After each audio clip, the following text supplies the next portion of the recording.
ruling party. An economic slowdown, job losses, initial blackouts, now a prolonged drought and water shortages. Also a strained tripartite alliance and an election year ahead. Against this backdrop, a renewed commitment from Luthuli House to transform the economy. The ANC was unanimous on the need for urgent and far-reaching steps to accelerate the implementation of the resolution on radical socio-economic transformation.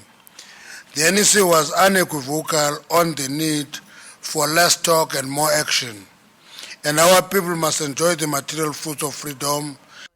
The ANC wants more state influence over transformation of key sectors including finance and mining. Similarly, the scope of beneficiation of exports, particularly in view of economic relations with China. We're hoping that we'll be able to use FOCAC to raise our own interest and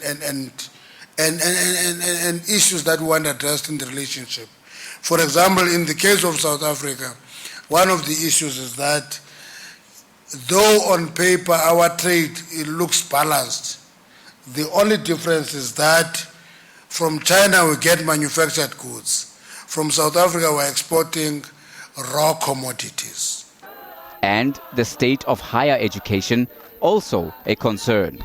On the hashtag Fees Must Fall campaign and student protests, the ANC has reaffirmed its support for legitimate struggle for inclusive tertiary education led by students. But the ruling party has again warned against forces which hijack legitimate student concerns and turn them violent.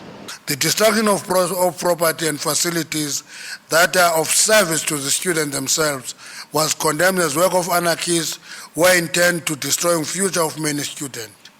For example, if you destroy a library in a university and you say that is a revolution, the reality of the matter is that that is anarchy.